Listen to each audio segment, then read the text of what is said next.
Presiden akan memberikan pernyataannya. Kita simak berikut ini.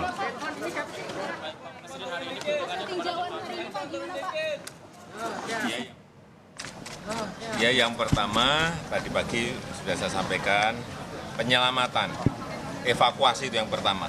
Kemudian tadi ke sini untuk memastikan bahwa perawatan yang sakit itu betul-betul tertangani dengan baik.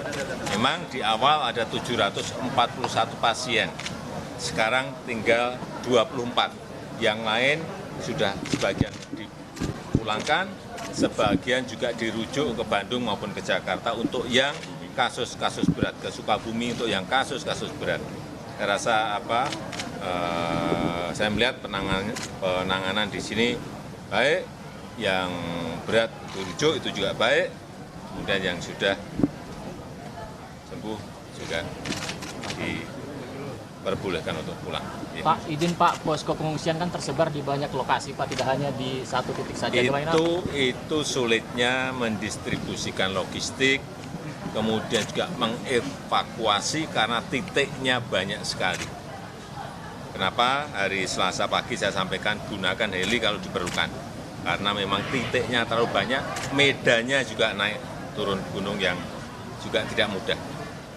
Dan evakuasi tadi yang ada 39 yang belum ditemukan, tadi juga sudah saya perintahkan untuk segera dimulai sebelum datangnya hujan.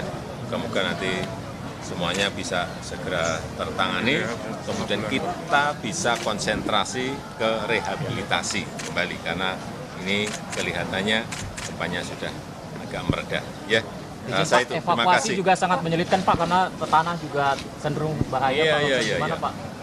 Tadi juga karena kenapa nggak mulai-mulai, karena berhitung tanahnya gampang longsor, kalau dahulan hujan juga berbahaya, tapi tetap tadi saya sampaikan dimulai. Ya, terima kasih. Kunjungan Pak, pasien.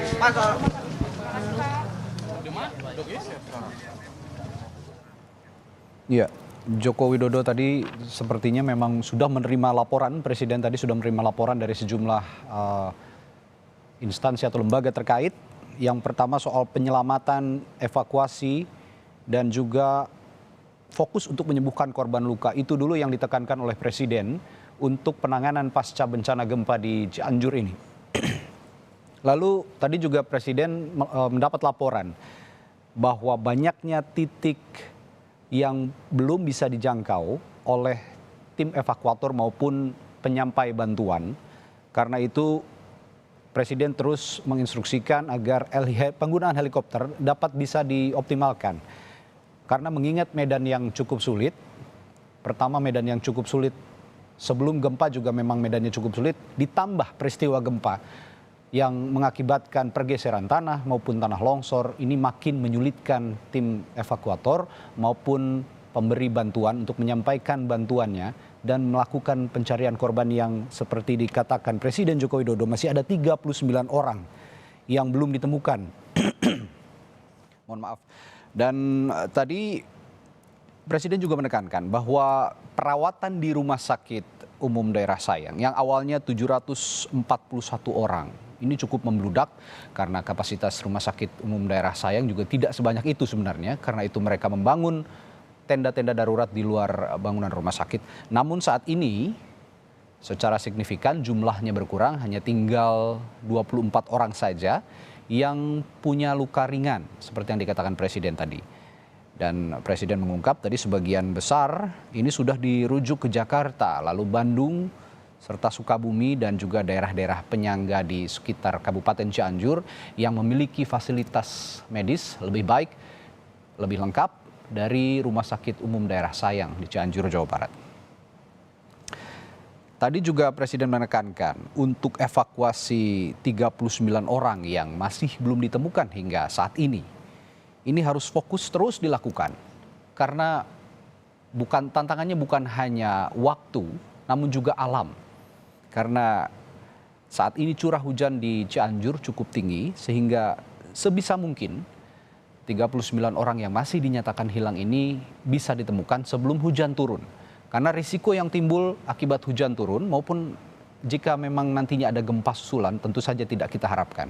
Namun jika ada gempa susulan ditambah ada hujan turun, bukan tidak mungkin ada pergeseran tanah kembali, ada risiko tanah longsor, lalu juga ada risiko banjir yang membawa material longsor. Ini cukup berbahaya, tidak hanya bagi korban ataupun warga, namun juga bahaya untuk tim evakuator yang sedang bertugas. Tentu saja diharapkan cuaca hari ini bisa bersahabat, sehingga tim evakuator bisa bekerja dengan optimal, menemukan 39 orang yang saat ini masih belum ditemukan. Rencananya Presiden setelah dari Rumah Sakit Umum Daerah Sayang, RSUD Sayang Cianjur Jawa Barat, akan menuju ke SD Sukamaju 2 dan Desa Gasol, Kabupaten Cianjur. Tentu saja Presiden menuju ke SD Sukamaju ini ingin melihat kondisi bangunan sekolah dan juga anak-anak sekolah di sana, apakah masih bisa bersekolah atau tidak. Tapi menurut informasi yang kami dapatkan, saat ini mayoritas sekolah di Cianjur belum bisa beraktivitas karena memang terdampak gempa, banyak bangunan sekolah yang terdampak gempa. Bahwa kemarin juga sudah ada kunjungan dari Menteri Pendidikan, Kebudayaan, Riset dan Teknologi Nadiem Makarim untuk menginventarisasi jumlah sekolah yang terdampak akibat gempa bermagnitudo 5,6 di Cianjur, Jawa Barat pada Senin lalu.